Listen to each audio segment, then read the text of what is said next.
মরণ যেহেতু লাগবে এটা আমরা জানি, তাহলে কুত্তাও মরে, বিলাইও মরে, গরুও মরে, ছাগলও মরে, আমরাও মরি, সব মরা সমান হইলে চলবো? পার্থক্য থাকা দরকার। এই বিষয়টা আমাদের জানতে হবে। গরু, ছাগল, কুকুর, বিড়াল এরাও মরে, আমরাও মরলাম। যদি সমান হয় তা আশরাফুল মাখলুকাত হইলাম কেন? সৃষ্টির সেরা আল্লাহ বানাইলো কেন? সমগ্র সৃষ্টি জগতের মধ্যে শ্রেষ্ঠত্ব দিল কেন? পার্থক্য থাকতে হবে। কিন্তু আমরা যেই মরা মরি, কুত্তা বিলই একই মরা মরে। হেরারও যেমন জাহান্নাম নাই, জান্নাত নাই, আমরারও জান্নাত নাই। এমন মরা যেন না আমাদের। আল্লাহ আমাদের পরিচয় চাচ্ছে, তোমরা কোথার থেকে আসছো, তোমরা কোথায় আসো, তোমরা কোথায় যাইবা। এই তিনটা কারণ আমরা জানতে পারলে আমরা সচেতন হব। কোথার থেকে আসছি, কোথায় আসি, কোথায় যাব, বিষয়টা আমরা জানা দরকার। আমরা সকলেই জান্নাত থেকে আসছি, ইনডাইরেক্ট আসছি। আব্বা আদম আলাইহিস সালাতু ওয়াস সালাম, আম্মা হাওয়া আলাইহিস সালাতু ওয়াস সালাম, দুজন আল্লাহ জান্নাতে রাখছিল। জান্নাতে তারা সরজমিনে থেকে আসছে, তো তাদের সন্তানই তো আমরা। তারা যদি জান্নাতে থাকতো তাহলে আমরা জান্নাতেই বসবাস করতাম। তারা দুনিয়ায় আসছে, আমরাও জান্নাত দুনিয়াতে আসছি। তারা চলে গেছে, আমরাও চলে যাব। প্রশ্ন হলো, তাহলে আমরা দুনিয়াত পাঠাইলো কেন? আবার দুনিয়াত পাঠাইছে, আবার আমরা আবার নিয়েও যাইব। তুই কিছু সময়ের জন্য দুনিয়াত আমরা পাঠাইলো কেন? এটা একটা প্রশ্ন আসে। এই প্রশ্নের জবাব হলো, চিরস্থায়ী জান্নাত আল্লাহ আমাদেরকে দিবে। চিরস্থায়ী জান্নাত আল্লাহ আমাদেরকে দিবে। প্রত্যেকটা মানুষের জন্য আল্লাহ একটা কইরা জান্নাত বানাইছে। কথা বুঝতেছে? প্রতিটা মানুষের জন্য একটা করে জান্নাত আছে। আবু জাহেলের জন্য আল্লাহ জান্নাত বানাইছে, ফেরাউনের জন্য আল্লাহ জান্নাত বানাইছে, নমরুদের জন্য জান্নাত বানাইছে। প্রতিটা মানুষের জন্য একটা করে জান্নাত আল্লাহ বানায় রাখছে। তাহলে চিরস্থায়ী জান্নাত দিবে, এটা আল্লাহর ওয়াদা। কিন্তু চিরস্থায়ী জান্নাত পাওয়ার আগে এত বিশাল রাজত্ব পাবো এমনি ভাই লইব? এই জন্য আল্লাহ আমি জান্নাত সবাইরই দিব, কিন্তু জান্নাত পাওয়ার জন্য জানমাল কুরবানি দিতে হবে। তোমার জান্নাত আমি তোমাকে দিয়ে দিলাম, বিনিময়ে তোমার জানমাল আমাকে দিয়ে দাও। এই জন্য আল্লাহ আমাদেরকে ছোট্ট একটা পরীক্ষা দেওয়ার জন্য দুনিয়া নামক স্থানে পাঠাইছে। এটা মূলই গোটা পৃথিবীটা হলো একটা পরীক্ষার হল। এই হলের ভিতরে পাঠাইছে আমাদেরকে পরীক্ষা দেওয়ার জন্য। পরীক্ষা চলবে দুনিয়ায়, রেজাল্ট আউট হবে পরকালে। বলুন, পরীক্ষা কোথায়? রেজাল্ট কোথায়? পরকালে। পরীক্ষা দুনিয়ায়, পরকালে রেজাল্ট। এখন এই পরীক্ষা কি লিখছিলা, রেজাল্ট বাহির হওয়ার পরে বুঝবা তুমি কি আকামটা করছিলা। এই জন্য আল্লাহ দুনিয়াতে কাউকে বাধা দেয় না, স্বাধীনতা দিয়া দিছে। আর আমরা মনে করি যে আমরা তাহাজ্জুদ যে ব্যক্তি পড়ে এর তো কোনো সমস্যা নাই, আমি আহাম কোয়াম করি, আমারও তো সমস্যা নাই, আমি আল্লাহর দেওয়া নিয়ামত খাইতেছি, হেও আল্লাহর দেওয়া নিয়ামত খাইতেছে, সেও মিষ্টি পানি খাইতেছে, আমিও মিষ্টি পানি খাইতেছি, সে যেভাবে নিয়ামত পাইতেছে আমিও সেইভাবে নিয়ামত পাইতেছি, অসুবিধা করি। কিন্তু এটা বুঝতেছি না যেটা আমরা তো পরীক্ষার হলে আছি, সবাইরই সুযোগ সুবিধা এক সমান। গান লেখার পরও যদি কাগজ কেউ ফিল আপ করে, তারে কাগজ চাওয়া মাত্র আরেকবার দেয়। সঠিক উত্তর লেখার পরে কাগজ ফিল আপ করলে তারও আবার কাগজ দেয়, সমান হলের ভিতরে। কিন্তু রেজাল্টের সময় বোঝা যাবে কে কতটুক করছে। আল্লাহ কয় আমি রেজাল্ট নিব পরকালে, পরীক্ষা নিব দুনিয়ায়। এই জন্য দুনিয়া পাঠাইছে। সম্মানিত সুধী, এই পৃথিবী চিরস্থায়ী? বলুন, চিরস্থায়ী? সবে মাত্র একটা পরীক্ষার হল। পরীক্ষা দিতে যতটুকু সময় লাগে ঠিক অতটুক সময়। নয়েজ দেয় কেড়ে, নয়েজ দেয় কেড়ে, শীষ দেয় কেড়ে, শীষ যাতে না দেয়। তাহলে এখানে প্রশ্ন হলো, রব্বে কারীম সময় দিয়া পাঠাইছে, সময়ের ভিতরে যা মনে চায় তা করো, কোনো অসুবিধা নাই। কিন্তু এটি চিরস্থায়ী না। হলের ভিতরে সবসময় থাকতে পারে? আমরা যে চিরস্থায়ী না সেটা আমরা বুঝি না। বলুন তো, আমাদের চলা ফেরা উঠা বসা দেখে বোঝা যায় আমরা যাবো কোনো দিন? আমরা ওই পৃথিবীতে যাইতে রাজি না, কেউ যেতে রাজি না, এবং আমরা কেউ যাইতে রাজিও না, কিন্তু আমরা যাইতেছি। বলুন, আমরা যাইতেছি। কিভাবে যাইতেছি? আমি আপনাদের এই গ্রামের একজনকে আমার গাড়ির মধ্যে মনে করেন ঠাইনা জোর কইরা তুলছি, তোলার পরে ড্রাইভাররা কইলাম হেরে লইয়া গাড়ির ভার্সল, গাড়ির ড্রাইভারও ছাইরা দিছে। মানে আপনারা এলাকার লোক গাড়ির গ্লাস খুললে চিল্লাইতে যে আমি যাব না, যাব না, যাব না। বলুন তো দেখি, হে কি কয়? যাব না। যাইতেছে নি? হে যায় না গাড়ি যায়? গাড়ি যায়, কিন্তু এ কি কয়? যাব না, কিন্তু গাড়ি যাইতেছে। ঠিক তেমনি ভাবে আমরা দুনিয়াতে আইসা বলি যাব না, যাব না, যাব না, কিন্তু প্রতি সেকেন্ডে আমাদের হায়াতের গাড়ি যাইতেছে। এখানে যে বৈশা রয়েছেন, হায়াতের গাড়ি চলতেছে, প্রতি সেকেন্ডে চলতেছে। শ্বাসতলে বসে রয়েছেন, গাড়ি চলতেছে। সিনেমা হলে বসে রয়েছেন, গাড়ি চলতেছে। কাবার সামনে বসে রয়েছেন, গাড়ি চলতেছে। যেখানেই যান, জেনার মধ্যে থাকেন, গাড়ি চলতেছে।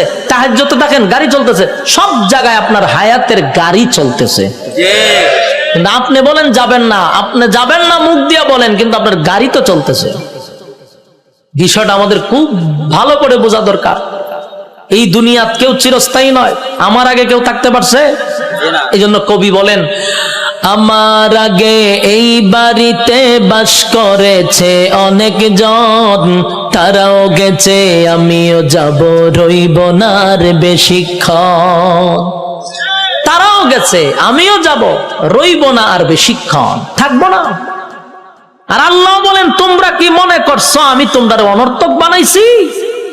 তোমরা কি মনে করো আমি অনর্থক বানাইছি? সাত আসমান, সাত জমিন, সূর্য, চন্দ্র, গ্রহ, নক্ষত্র, পাহাড়, পর্বত, সাগর, নদী, নালা, খাল, বিল, কীট পতঙ্গ, যা দেখো না সব বানাইছি হুকুম দিয়া, হুকুম দিয়া। বলছি হয়ে গেছে। আর তোরে বান্দা আমি হুকুম দিয়া বানাইছি না, আমি সময় লাগায়া বানাইছি। তুই কি মনে করছিস অনর্থক বানাইছি?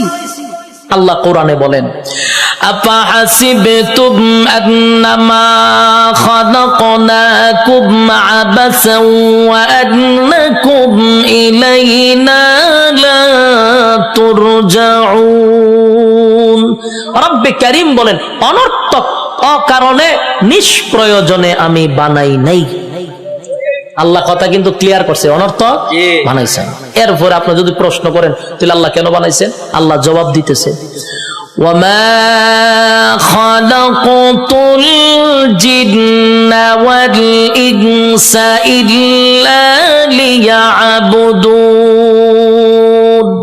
আল্লাহ বলেন, মানব দানব দুই জাতি বানাইছি ইবাদতের জন্য। বলুন কিসের জন্য? ইবাদতের জন্য বানাইছি। প্রথম আল্লাহ বলতেছে অনর্থক বানাই নাই, আবাস শব্দ দিয়া বলেন কখনো না অনর্থক বানাইছি না, ভাইব না তোমাদেরকে বেহুদা বানাইছি। আল্লাহ বলেন ইবাদতের জন্য বানাইছি। প্রশ্ন যদি করেন ইবাদত না করলে আপনি কি করবেন, আল্লাহ হয়তো কি করুন শুন, ওয়ালাকাদ যারানা লিজাহান্নামা কাসীরাম মিনাল জিন্নি ওয়াল ইনস। আল্লাহ বলেন মানব দানব দুই জাতিরে আমি, বহু মানুষ বহু জিনকে আমি আগুন দিয়া জ্বালাবো, পোড়াবো। বলুন ছাইরা দিব না জ্বালাইবো আর পুরাইবো? কথা বুঝতেছেন নি? প্রথম কি বলছে, অনর্থক বানাইছি না, পরে কি কয় ইবাদতের জন্য বানাইছি। ইবাদত না করলে আগুন দিয়া জ্বালাবো, পোড়াবো। ক্লিয়ার হয়ে গেছে? তার মানে আল্লাহ আমরা ছাইরা দিত না, ছাইরা দিব। আল্লাহ বলেন সমগ্র সৃষ্টি জগতের মধ্যে মানুষ তোর শ্রেষ্ঠত্ব দিছি, সমগ্র সৃষ্টি জগতের মধ্যে আমি তোর সম্মান আর মর্যাদা বেশি দিছি, সমগ্র সৃষ্টি জগতের মধ্যে তোর সৌন্দর্য বেশি দিছি, তোর মহব্বত বেশি করছি, নিয়ামত তোরে বেশি দিছি। এরপরও যদি নাফরমানি করস পরিণাম ভালো হবে। আফাহাসিবতুম আন্নামা খালাকনাকুম আবাসান ওয়া আন্নাকুম ইলাইনা লা তুরজাউন। রব্বে কারীম বলেন অনর্থক অকারণে আমি আল্লাহ তোরে বানাই নাই, নিজ প্রয়োজনে বানাই নাই। বান্দারে আমি কেন বানাইলাম শোন, ওয়ামা খালাকাতুল জিন্না ওয়াল ইনসা ইল্লা লিয়াবুদুন, মানব দানব শুধুমাত্র কেবলমাত্র গোলামি করবি আমি আল্লাহ, গোলামি করবি আমি আল্লাহ। কুল কায়নাতের মধ্যে আমি সম্মান আর মর্যাদা তোরে বেশি দিছি। বান্দা আসমান বানাইতে আমি আল্লাহ মিস্ত্রি লাগাই নাই, জমিন বানাইতে মিস্ত্রি আমি লাগাই নাই, সূর্য চন্দ্র গ্রহ নক্ষত্র বানাইতে মিস্ত্রি লাগাই নাই। আল্লাহ শুধু বলছেন ইন্নামা আমরুহু ইযা আরাদা শাইআন আইয়াকুলা লাহু কুন ফায়াকুন। রব্বি কারীম বলেন, আমি শুধু বলেছি কোন হয়ে গেছে, সব তো বানাইলাম আমি হুকুম দিয়া, কিন্তু মানুষ তোরে আমি বানাইছি আমি আল্লাহর কুদরতি হাত দিয়া, কুদরতি হাত দিয়া তোরে বানাইছি। তাহলে কত মহব্বত দিয়া বানাইছে। এরপরে রব্বি কারীম বলেন, কুদরতি হাত দিয়া বানাইয়া শেষ নয় গো, আল্লাহ বলেন গোটা সৃষ্টি জগতের মধ্যে আমি তোর থেকে সুন্দর কাউরে বানাই নাই। আসেনি এলাকার সুবহানাল্লাহ? তা আপনারা কোন সময় সুবহানাল্লাহটা কন? আমার কইবেন নি? আপনার এলাকার ঠাডা বললে সুবহানাল্লাহ কন, তো কোন সময় কন আমার কইয়েন? আমি তো জানি না। সমগ্র সৃষ্টি জগতের মধ্যে সুন্দর কারে বানাইছে? আমরা অনেক সময় কই সুন্দর মানুষ দেখলে লোকটা ফেরেশতার মতো সুন্দর, কই না? কিন্তু আল্লাহ কয় ফেরেশতা সুন্দর আমি কোরআনের কোথাও বলি নাই। কইনি আমরা ফরির মতো সুন্দর, কইনি? মাইয়া যদি সুন্দর কয়টা ফরির মতো, হ্যাঁ ফরিদে সুন্দর কোরআনে কইছিনি? তুই কে রে কস? কয় ফেরেশতার মতো সুন্দর, ফেরেশতা সুন্দর আল্লাহ কোরআনে কইছিনি? আমরা ফাঁকি দেখলে কই ময়না পাখি কত সুন্দর, টিয়া পাখি কত সুন্দর, হরিণ দেখলে কত সুন্দর, হ্যাঁ এগুলা তো সুন্দর কোরআনে আসেনি। কিন্তু আল্লাহ বলেন মানুষ যে সুন্দর করে বানাইছি এই কথাটা আমি এমনে এমনে বলি নাই। আল্লাহ বলেন মানুষ বানাইছি সুন্দর করে, এই কথাটা বলতে গিয়ে আমি চারটা কসম করছি। কয়টা কসম? রব্বি কারীম বলেন চারটা কসম করছি আমি আল্লাহ। মানুষ তোরে সুন্দর করে বানাইছি এই কথাটা আমি কসম কেড়ে বলছি, একটা নয় গো, চারটা কসম করছি। প্রথম নাম্বার কসম হলো তিন ফলের কসম আমি আল্লাহ করলাম। ওয়াজাইতুন, আল্লাহ বলেন জাইতুন ফলের কসম আমি করলাম। ওয়া তুর সিনিনা, সিনাই পর্বতের কসম করলাম। ওয়া হাযাল বালাদিল আমিন, আমি আল্লাহ পবিত্র মক্কা নগরীর কসম করলাম। কসম হলো কয়টা? চারটা কসম আমি আল্লাহ করছি। বান্দারে তরে বানাইতে গিয়া চারটা কসম করছি। কেন করলাম? কসম করলে তুই কথার গুরুত্ব দিবি, তাই একটা দুইটা নয় চারটা কসম কাটছি। তোরে সুন্দর করে বানাইছি, তোরে সুন্দর করে বানাইছি, তোরে সুন্দর করে বানাইছি, তোরে সুন্দর করে বানাইছি। চারবার কসম করছে। চারবার কসম করে আল্লাহ বলেন লাকাদ খালাকনাল ইনসানা ফি আহসানি তাকওয়িম। রব্বি কারীম বলেন, এই বান্দা বালিশের সঙ্গে মাথা লাগাইয়া একটু চিন্তা করে দেখ। আমরা তো ঘুমায়া থাকি, দুনিয়া নিয়ে চিন্তা করি আর ঘুমাই না। মাঝে মধ্যে একটু বালিশের সঙ্গে মাথা লাগাইয়া একটু চিন্তা করবেন আল্লাহর নিয়ামতের উপরে।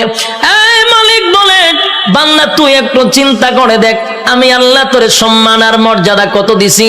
বান্দারে তোর সম্মানের চেয়ে বেশি কারো না। আমি আল্লাহ ফেরেশতার এত সম্মান দেই নাই, ফেরেশতা নূর দিয়া বানাইছি, ফেরেশতার জন্য জান্নাত বানাই নাই। মানুষ, তোর জন্য জান্নাত বানাইছি, ফেরেশতার জন্য জান্নাত বানাই নাই, তোর সুন্দর করে বানাইছি কোরআনে বলছি, ফেরেশতারে বানাইয়া কোরআনে বলি নাই। এত সম্মান, এত মর্যাদা আর এত নিয়ামত আমি আল্লাহ তোরে দিলাম, দুইটা চক্ষু দিলাম, এত পাওয়ারফুল চক্ষু যে তাকানোর সাথে সাথে সাত আসমান একেবারে 500 বছরের রাস্তা আমরা দেখতে পারি। সুবহানাল্লাহ। এখান থেকে তাকাইলে যে আমরা নীল আকাশ তারকা দেখি, তারকা প্রায় 200-300 বছরের রাস্তা। সুবহানাল্লাহ। সূর্য এই পৃথিবীর থেকে 9,30,00,000 মাইল উপরে, চাওয়া মাত্রই আমরা দেখতে পাই, ঠিক নেই? চোখের পাওয়ারটা কি মনে করছেন? চোখের পাওয়ার এত বেশি, বিদ্যুতের চেয়েও মানুষের চোখের গতি বেশি। বিদ্যুতের গতি হলো প্রতি সেকেন্ডে 1,86,000 মাইল বেগে যায়, আর আমাদের চক্ষু এর থেকে হাজার হাজার কোটি গুণ মাইল উপরে যায়। আল্লাহ এত পাওয়ারফুল দুইটা চক্ষু আমাদেরকে দান করছে। এরপরে আমাদেরকে মেধা শক্তি দিছে, ভালো বোঝার শক্তি দিছে, মন্দ বোঝার শক্তি দিছে। ফেরেশতা কিন্তু শুধু ভালো বুঝে রে, মন্দ বুঝে না। শয়তানরে আল্লাহ শুধু মন্দ বোঝার তৌফিক দিছে, খারাপটা খালি খারাপ বুঝে, ভালো বুঝে না। আর মানুষ ভালো মন্দ বোঝার তৌফিক দিছে, কথা হয় না? এতগুলো নিয়ামত আল্লাহ দিলেন, হাঁটার জন্য পা দিলেন, হাত দিলেন, চক্ষু দিলেন, মাথা দিলেন, এত সুন্দর করে কাঠামো দিয়া মানুষ বানাইলো। বান্দা কেন বানাইছি? গোলামি করবি আমি আল্লাহ। আর আল্লাহ বলেন তুই আমার গোলামি করবি, সূর্য তোর গোলামি করবে, চন্দ্র বান্দা তোর গোলামি করবে, জমিন বান্দা তোর গোলামি করবে, যা কিছু দেখস বান্দা তোর জন্য বানাইছি সব তোর গোলামি করবে, তুই শুধু আমি আল্লাহর গোলামি করবি। কিন্তু মানুষ এত বড় পোল্ট্রি বাজ, মানুষের যে পোল্ট্রি বাজ কেউ নাই, মানুষের থেকে অকৃতজ্ঞ আর কেউ নাই। মানুষ এত কৃতজ্ঞ, একটা প্রাণীর মধ্যে যে কৃতজ্ঞতা আছে মানুষের মধ্যে নাই। একটা কুকুর হলো সবচেয়ে নিকৃষ্ট প্রাণী, কিন্তু কুকুরটারে 2 দিন খাবার দেন, আপনি 2 দিন খাবার দেন, আপনার পিছু ছাড়বে না। 1 মাস পরেও যদি আপনি কুকুরটার কাছে আসেন, কুকুর আপনারে দেখলেই বুঝতে পারবে আপনি তারা খাওয়াইছেন। কিন্তু মানুষরে মানুষ খাওয়াইতে খাওয়াইতে পেট ভরায়া দেয়, মানুষরে এত কিছু করার পরও মানুষ সেটা মনে রাখে না, মানুষ কৃতজ্ঞতা প্রকাশ করে না। আল্লাহ বলেন বান্দা শুন, একটা মাছ যেইভাবে পানির নিচে ডুবন্ত থাকে, আমি আল্লাহ কিন্তু মানুষগুলারে এইভাবে পানির নিচে ডুবায়, আর যেইভাবে মাছ রাখি তোদেরকে নিয়ামত দিয়া ডুবায় রাখছি। নিয়ামতের মধ্যে আমরা ডুবন্ত, মাছ যেইভাবে পানির নিচে ডুবন্ত, বান্দারে আমি তোর নিয়ামত এইভাবে ডুবায় রাখছি। বান্দা শুন, এতগুলা নিয়ামত আমি আল্লাহ তোরে দিলাম, কোন নিয়ামতের অস্বীকার করবি? পারবে না। ফাবিআই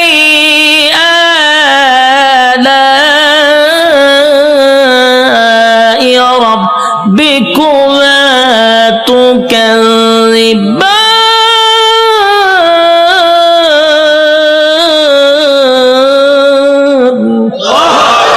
আল্লাহ বলেন কোন কোন নিয়ামতের অস্বীকার করবি? আমি আল্লাহ তোরে কি দেই নাই বল? সব দেওয়ার পরে বদনা আমার খাইলি, আমি আল্লাহর নিয়ামত খাইলি, সব আমি আল্লাহ তোরে দিলাম। এরপর 24টা ঘন্টার ভিতরে বান্দা 1টা ঘন্টা আমি আল্লাহর ইবাদত করস না। যুবক ভাই, কথাগুলি কি দিলের কান লাগায় শুনতেছেন? দিলের কান লাগাইয়া কথাগুলি শুনেন। 24টা ঘন্টা আল্লাহ সময় দিছে। কত ঘন্টা? রাইতে দিনে 24 ঘন্টা। দিলের মধ্যে একটু প্রশ্ন করেন তো দেখি, 24টা ঘন্টার ভিতরে আল্লাহ তো দিল আমরা 24 ঘন্টা।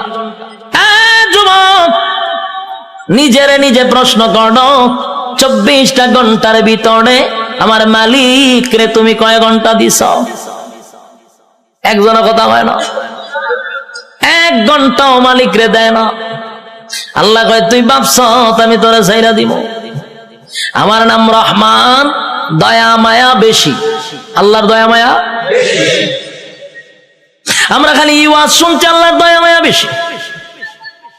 রহমান নামের গুণ হলো আল্লাহর দয়া মায়া বেশি। আল্লাহ যত বড়, আল্লাহর মায়া দয়া তত বড়। শুধু ওয়াজটা শুনছি, কিন্তু এরপরের ওয়াজ শুনছেন। আল্লাহ বলেন আমি যত বড়, আমার আযাব আর গজব কিন্তু বান্দা অত বড়। আমি সবাইরে ছাড় দেই, কিন্তু ছাইরা দেই না। ফেরাউনরে আমি ছাড় দিছি, ফেরাউন্নারে আমি ক্ষমতা দিছি। ক্ষমতা দেওয়ার পরে নিজেরে নিজে খোদা দাবি করছে। ফেরাউন খোদা দাবি করছে, আল্লাহ তারে এরপর ছাড় দিছে। কিন্তু যখন বেয়াদবি করছে পয়গম্বরের সঙ্গে, আল্লাহ কয় আর তোরে ছাড় দেওয়া যায় না। ফানিতে সুবাইয়া সুবাইয়া ফেরাউন্নারে মারছে, ছাইরা দিছিনি?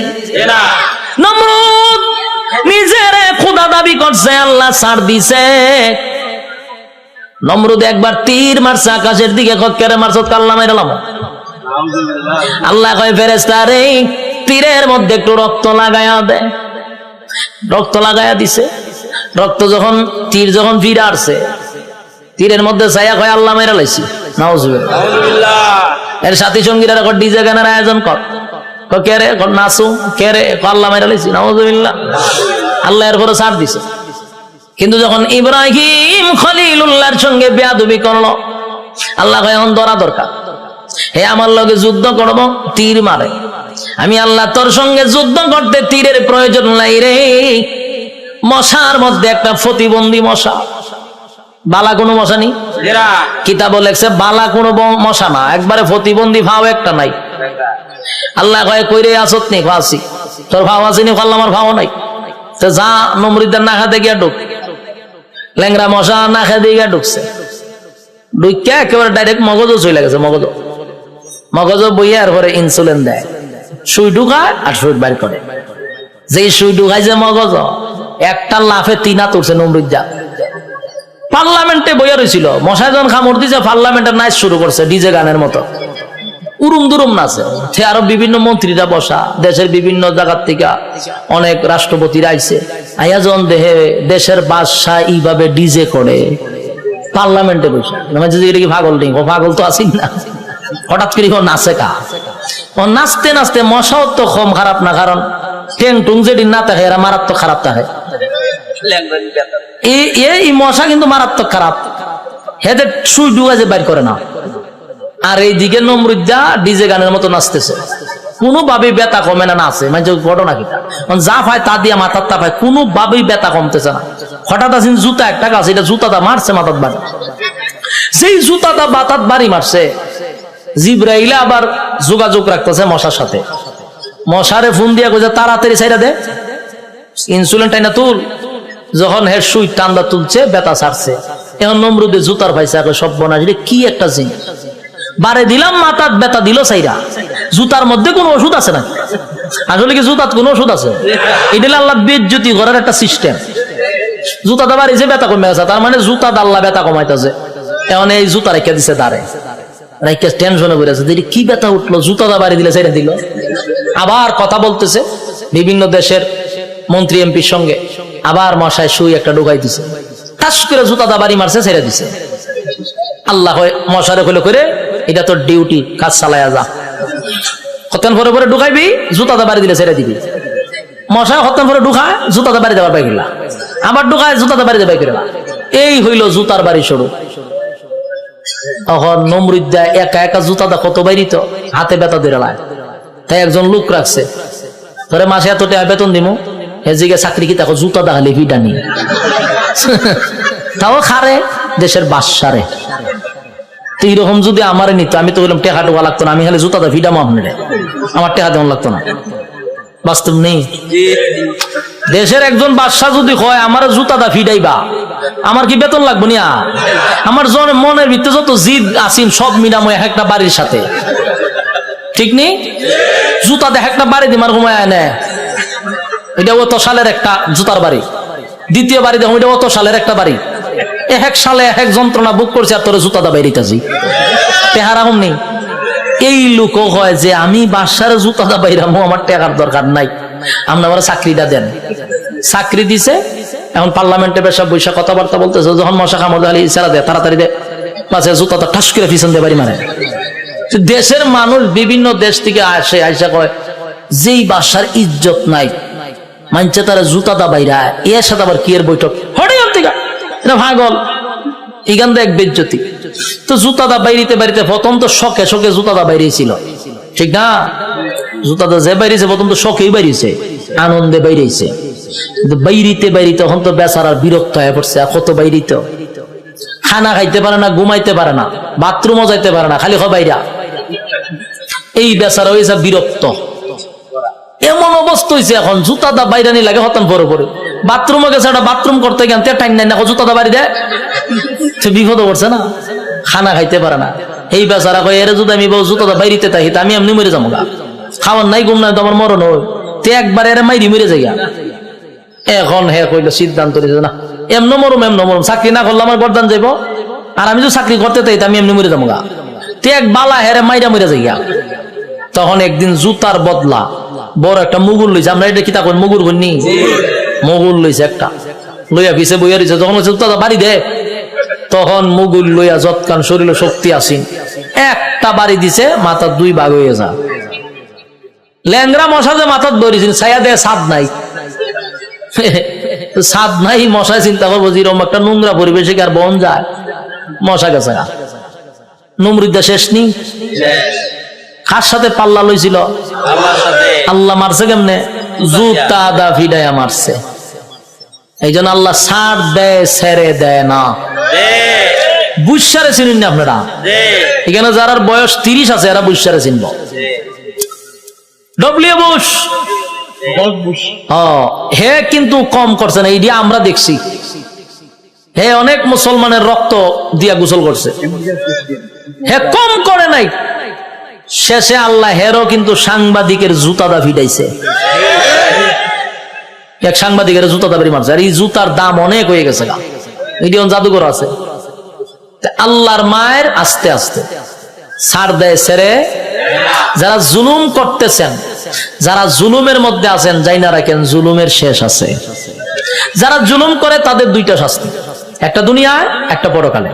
দুনিয়ায় ততক্ষণ না পর্যন্ত আপনার মৃত্যু দিবে না যতক্ষণ আপনাকে দুনিয়াতে আল্লাহ চরম পর্যায়ের বেজ্জতি না করবে। চরম পর্যায়ের বেজ্জতি করার পর আপনার মৌত দিবে আল্লাহ। এরপরে পরকালে তো আছে কুবা শামসুর মতো, ইচ্ছা মতো কুবাইব। বাস্তব না বাস্তব? সাইজ কিন্তু আল্লাহ ছেড়ে দিত না, জনমের সাইজ করবো। এই জন্য যারা জুলুম করেন স্পষ্ট শুনে রাখেন, প্রথম নাম্বার কথা হলো ততক্ষণ না মরবেন না যতক্ষণ আপনার আল্লাহ দুনিয়াতে চরম পর্যায়ের বেজ্জতি না করবে, অপমান করবে।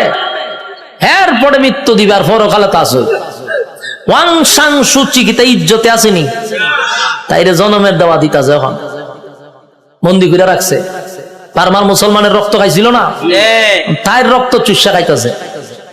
আরো বেজ্জতি হইব, আরো দেখবেন সামনে, অপেক্ষায় থাকেন।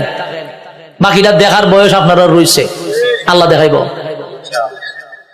আল্লাহ বলেন ছাড় দেই কিন্তু ছেড়ে দেই না। আমি যখন ছাড় দেই বুঝিস না আমি তোরে ছাইরা দিছি। ধরব যেদিন আমি আল্লাহ ধরব, জনমের ধরা ধরব, পৃথিবীর কেউ তোরে রক্ষা করতে পারবে না। আমি আল্লাহর নিয়ামত খাইয়া আমি আল্লাহর নাফরমানি করস, ছাইরা দিব না, কিন্তু জনমের ধরা ধরব।